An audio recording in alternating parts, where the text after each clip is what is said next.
وہ سوال کی اہمیت کو دیکھے گا کہ سوال کس انداز کا ہے، عمل سے متعلق ہے یا نہیں ہے، یا وہ عام سوال ہے تو پھر کس انداز سے جواب دینا چاہیے، اس کی ساری تفصیلات جو ہیں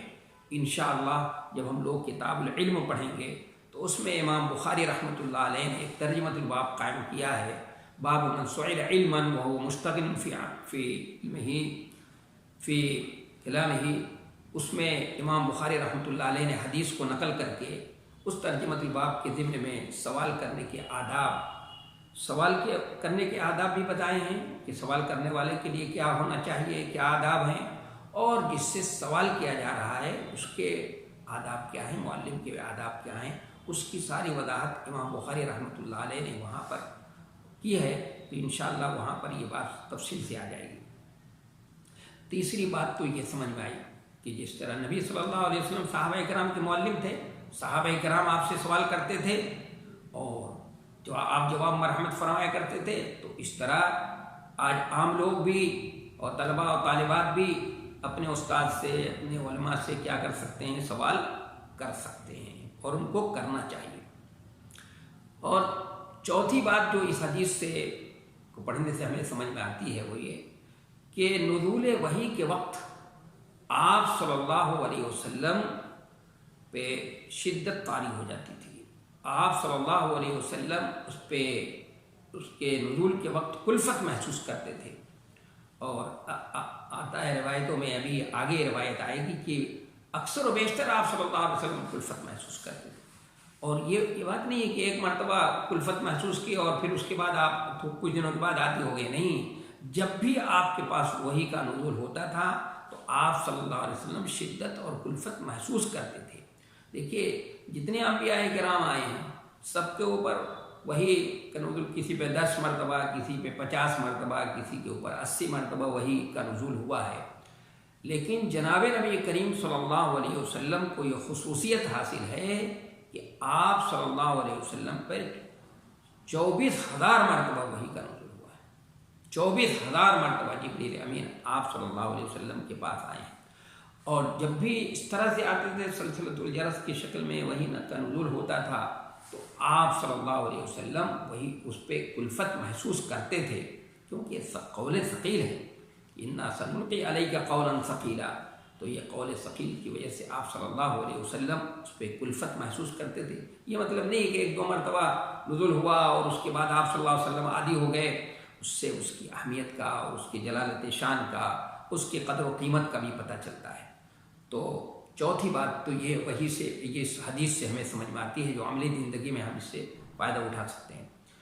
اور پانچویں بات یہ کہ نبی صلی اللہ علیہ وسلم پر وحی کے نزول کی جو ہے مختلف شکلیں ہوتی تھیں، مختلف قسمیں ہوا کرتی تھیں. اس میں جناب نبی کریم صلی اللہ علیہ وسلم نے اس حدیث میں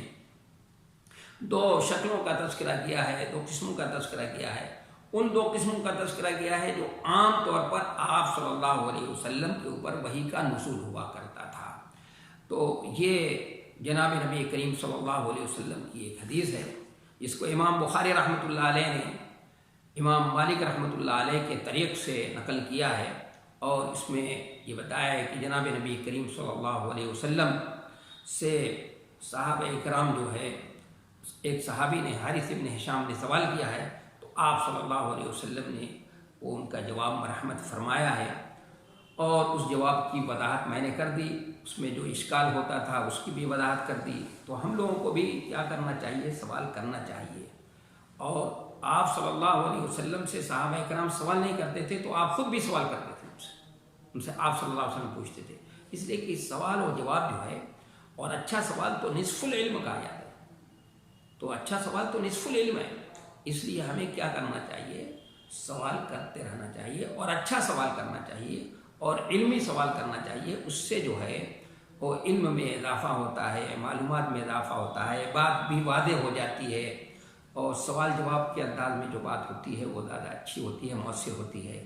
وما توفیق الا باللہ. السلام علیکم ورحمۃ اللہ وبرکاتہ. انشاءاللہ آئندہ وہ تیسری حدیث ہے اس کا درس ہوگا.